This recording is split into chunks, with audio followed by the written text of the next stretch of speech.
चलिए आज एक सफर पर चलते हैं। एक ऐसा शहर जो कभी सोता नहीं और जिसकी डिलीवरी सर्विस दुनिया में सबसे बेहतरीन है। अब जरा इस शहर की चुनौती को समझिए। यहाँ 37 ट्रिलियन ग्राहक हैं, मतलब 37 खरब कोशिकाएं, और हर एक को 2400 घंटे 7 दिन बिना एक पल की भी देरी के ताज़ा ईंधन चाहिए। और हाँ, उनका कचरा भी साफ करना है।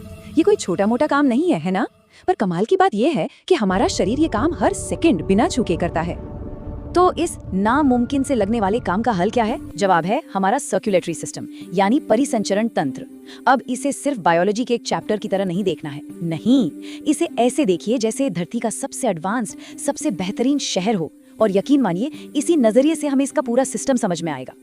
तो चलिए फिर इस शहर के इंफ्रास्ट्रक्चर को जरा करीब से देखते हैं। देखिए, इस पूरे शहर का जो सेंट्रल पावर स्टेशन है वो है हमारा दिल। ये कोई मामूली पंप नहीं है, ये एक जबरदस्त 4 चेंबर वाला पावर हाउस है जो बिना रुके बिना थके पूरे नेटवर्क में उस ट्रैफिक को धकेलता रहता है जिससे हमें जिंदगी मिलती है। और इसकी मेहनत का अंदाजा लगाना है तो ये सुनिए, ये दिन में लगभग 1 लाख बार धड़कता है। 1 लाख बार। चाहे कोई जाग रहा हो या गहरी नींद में सो रहा हो, ये मशीन कभी छुट्टी नहीं लेती। कमाल है ना? अच्छा, तो ये पंप काम कैसे करता है? इसका फ्लो बहुत ही स्मार्ट तरीके से डिजाइन किया गया है।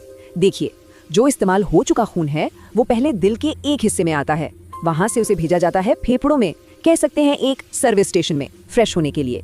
फिर वहां से ताजी ऑक्सीजन लेकर ये दिल के दूसरे हिस्से में लौटता है और बस वहां से इसे पूरी ताकत से पूरे शरीर में सप्लाई कर दिया जाता है। ये एक ऐसा बेहतरीन लूप है जो कभी नहीं टूटता। अब आते हैं इस शहर के हाईवेज पर। ये भी 2 तरह के हैं।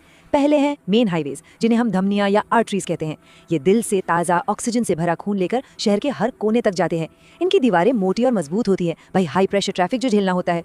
और फिर है रिटर्न रोड्स, यानी शिराएं या वेन्स। इनका काम है इस्तेमाल हो चुके खून को वापस दिल तक लाना। लेकिन कहानी सिर्फ बड़े हाईवेज पर खत्म नहीं होती। अरे, इस शहर में तो पतली पतली गलियों का एक घना जाल बिछा है। इन्हें कहते हैं केशिकाएं या कैपिलरीज। और ये इतनी इतनी बारीक होती हैं कि एक बाल से भी पतली। और मजे की बात यह है कि असली काम तो इन्हीं गलियों में होता है। यहीं पर ऑक्सीजन और न्यूट्रिएंट्स की डिलीवरी होती है और कार्बन डाइऑक्साइड जैसे कचरे को उठाया जाता है। तो ठीक है, हार्डवेयर तो समझ आ गया, दिल है, हाईवेज हैं, गलियां हैं, पर इन पर दौड़ क्या रहा है? चलिए अब उस जीवन देने वाली नदी यानी खून पर नजर डालते हैं और देखते हैं कि इस नदी में कौन सा कार्गो और कौन सा क्रूज सफर कर रहा है। अब ज्यादातर लोग सोचते हैं कि खून बस एक लाल रंग का लिक्विड है, पर असल में ये एक पूरी की पूरी जीती जागती टीम है। सोचिए, इसका आधे से ज्यादा हिस्सा तो प्लाज्मा है जो इसे बहने में मदद करता है। फिर लगभग 44% है हमारी रेड ब्लड सेल्स, और जो 1% बचा ना, उसमें है व्हाइट ब्लड सेल्स और प्लेटलेट्स, जो भले ही कम है पर इनके काम बहुत बड़े हैं। और इस क्रू में हर किसी का काम एकदम फिक्स्ड है। रेड ब्लड सेल्स को समझिए ऑक्सीजन से लदे delivery trucks. White blood cells हैं शहर की हाईटेक सिक्योरिटी फोर्स, किसी भी दुश्मन यानी बीमारी से लड़ने के लिए हमेशा तैयार। प्लेटलेट्स है हाईवे की इमरजेंसी रिपेयर टीम, कहीं भी कट लगा, कोई लीकेज हुई, ये फौरन पहुंचकर उसे ठीक कर देते हैं। और प्लाज्मा तो खुद वो नदी है जो इस पूरे काफिले को बहाकर ले जाती है। तो अगर इसे एकदम सरल शब्दों में समझना हो तो खून एक ट्रांसपोर्ट लिक्विड है। बस दिल इसे पंप करके पूरे शरीर में भेजता है और फिर ये वापस दिल में लौट आता है ताकि ये सफर दोबारा शुरू हो सके। यही है सर्कुलेशन का पूरा खेल, इसका मूल मंत्र।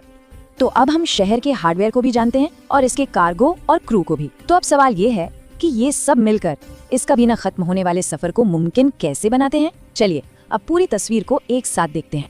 ये पूरी प्रक्रिया एक साथ 2 मेन रूट्स पर चलती है। एक साथ देखिए, दिल सबसे पहले इस्तेमाल हो चुके खून को फेफड़ों के पास भेजता है। फेफड़े उसमें ताजी ऑक्सीजन भर देते हैं, मतलब गाड़ी रिफ्यूल हो गई। अब ये ताज़ा खून वापस दिल में आता है और यहाँ से दिल इसे पूरी ताकत से शरीर के कोने कोने तक पहुँचाता है। शरीर उस ऑक्सीजन का इस्तेमाल करता है और फिर ये खून वापस दिल की तरफ लौट आता है। और ये साइकिल बस चलती रहती है, चलती ही रहती है। और सबसे हैरान कर देने वाली बात, ये पूरा चक्कर दिल से फेफड़ों तक, फिर वापस दिल में, और फिर पूरे शरीर से होकर वापस दिल तक का सफर पता है कितनी देर में पूरा होता है? 1 मिनट से भी कम में। जी हाँ, 1 मिनट से भी कम। और इस दौरान ये खून लगभग 1 लाख किलोमीटर लंबे हाईवे नेटवर्क से गुजरता है। ये दूरी इतनी ज्यादा है कि पृथ्वी के 2 से ज्यादा चक्कर लग जाएं। कमाल है। तो याद है वो शुरू वाली समस्या, 37 खरब ग्राहकों तक डिलीवरी पहुंचाने वाली? उसका जवाब ये है, एक पंप, पाइपों का एक विशाल नेटवर्क और एक जीवन देने वाला लिक्विड। इन तीनों के एकदम सही तालमेल से वो मुश्किल समस्या कितने आसानी से हल हो जाती है। जरा सोचिए, ये नेटवर्क दशकों तक चलता है और ज्यादातर बिना किसी ट्रैफिक जैम के, बिना रुके। तो एक सवाल मन में आता है कि हमारी आज की मॉडर्न इंजीनियरिंग और जो हम इतने बड़े बड़े शहर बनाते हैं वो शरीर के इस कमाल के, इस फ्लॉलेस डिजाइन से क्या सीख सकती है। ये एक बड़ा सवाल है जिस पर सोचना तो बनता है।